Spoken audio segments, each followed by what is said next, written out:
Hey there, fellow night owl, or should I say night brew.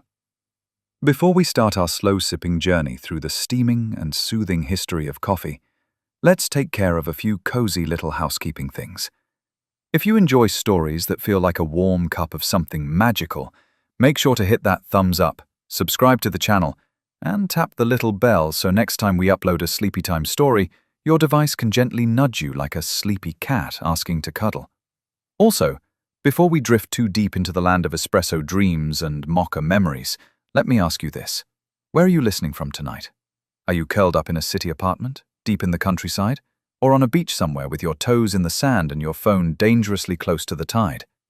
And while we're on the topic, what's your go-to coffee shop order? Are you the type who goes for a triple-shot vanilla oat milk latte with extra foam and a sprinkle of cinnamon dust? Or do you keep it old school, with a straight-up Americano? No fuss, no frills. Drop it in the comments. I want to know what fuels your soul. All right, let's set the mood. Dim those lights, maybe light a candle, preferably something with a cozy scent like bookstore, campfire, or freshly ground ambitions. Close those blinds, kick your feet up, and grab your favorite blanket.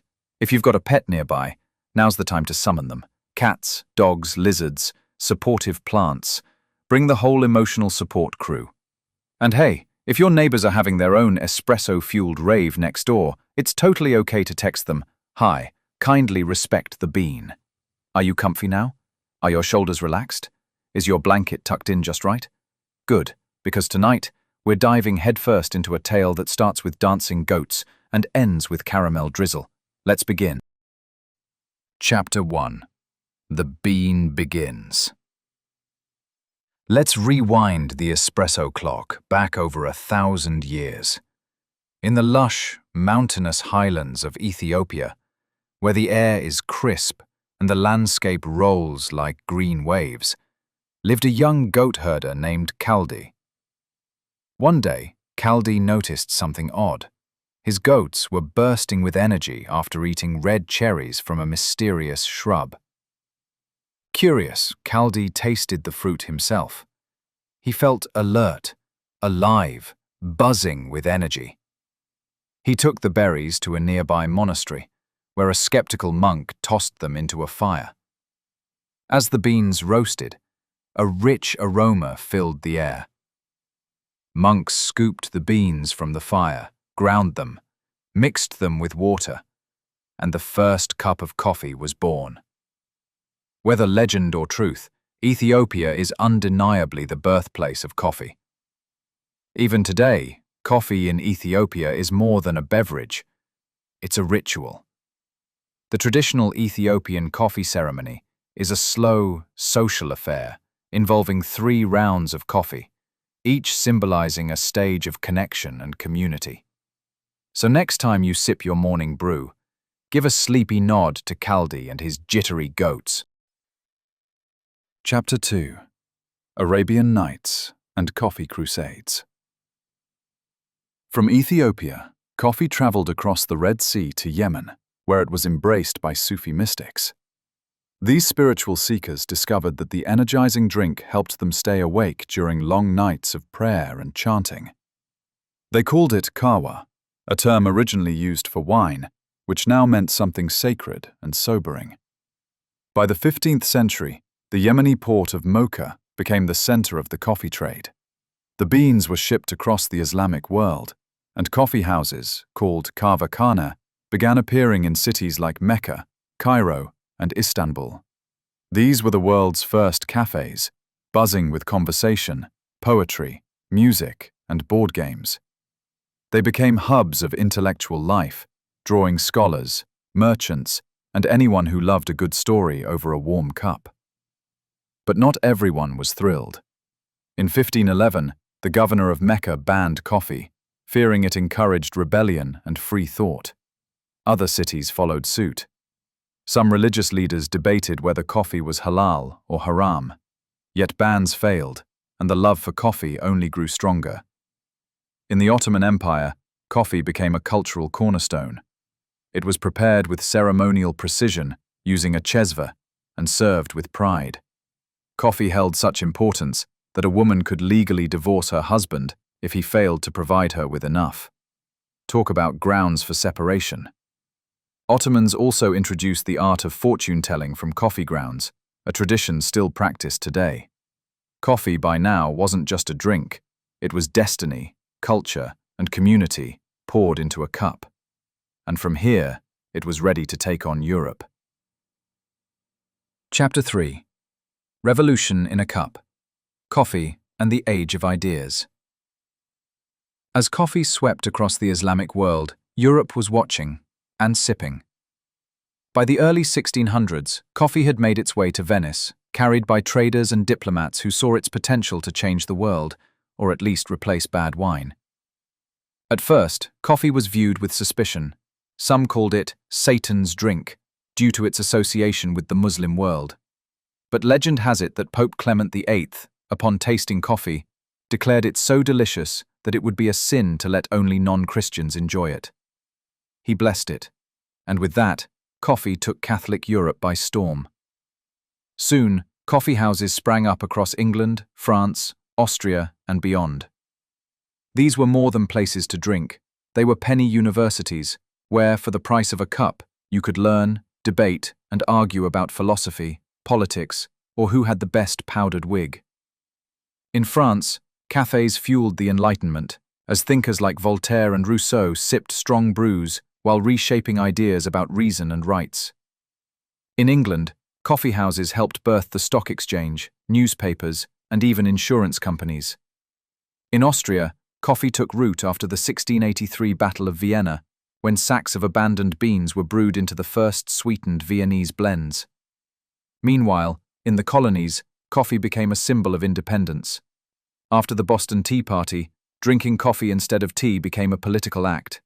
Even Thomas Jefferson praised coffee as the favorite drink of the civilized world. By the 18th century, coffee wasn't just a beverage.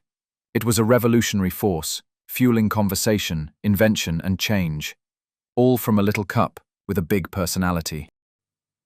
Chapter 4. Global Grinds. Empire, Industry, and the Rise of the Modern Brew.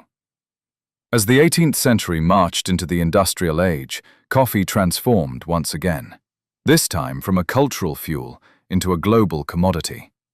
Colonial powers like the Dutch, French, and Portuguese began cultivating coffee in their territories using enslaved labor. The island of Java in Indonesia, under Dutch rule, became so synonymous with coffee that we still call it a cup of Java. Meanwhile, Brazil emerged as a coffee powerhouse, thanks to vast plantations worked by enslaved people. By the 19th century, Brazil was supplying over half the world's coffee. Its dominance shaped not only the market, but also geopolitics, agriculture, and labor systems across Latin America. During this time, coffee became more accessible. Canned coffee, instant granules, and innovations like the espresso machine changed how people consumed it. The drink was no longer a luxury of the elite, it was a daily ritual for the working class.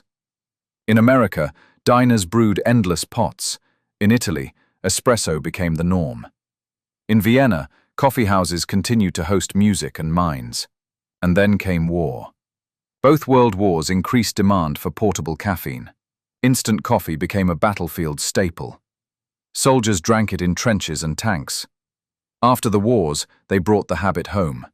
Coffee, once exotic and poetic, was now everywhere, and it was just getting started. Chapter 5. From Counterculture to Café Culture. The Third Wave and Beyond. In the second half of the 20th century, coffee underwent yet another transformation. No longer just a morning fix, it became a cultural identity. In the 1960s and 70s, coffeehouses were revived as spaces for countercultural thinkers, poets, and musicians. Cafés became meeting grounds for protest, art, and ideas, especially in the US and Europe. Then came the rise of specialty coffee. In the 1980s and 90s, companies like Starbucks rebranded coffee as an experience. Espresso drinks with Italian names, cozy seating, and custom orders. The café was reborn, not just as a place to drink, but to linger, to work, to date, and to dream. At the same time, the third wave coffee movement took hold. This was about transparency, sustainability, and flavor. Coffee roasters and baristas began focusing on bean origin, roast profiles, and ethical sourcing. Farmers were spotlighted. Small batch roasts became the new norm for aficionados who wanted their cup to come with a story. Today, coffee is everything. Instant and artisanal, communal and solitary, fast and slow. It's in TikToks and temples, podcasts and pews. From drive-thrus to pour-overs, it has evolved with us, and in some ways, led us. So next time you sip your brew, know this. You're holding centuries of history, rebellion, culture, and comfort in your hands. And somewhere, Chaldee's goats are still dancing. And just like that, we've come to the end of our warm, winding tale through coffee's incredible journey. Whether you're still awake or softly drifting into dreamland, thank you for spending this cup of time with me.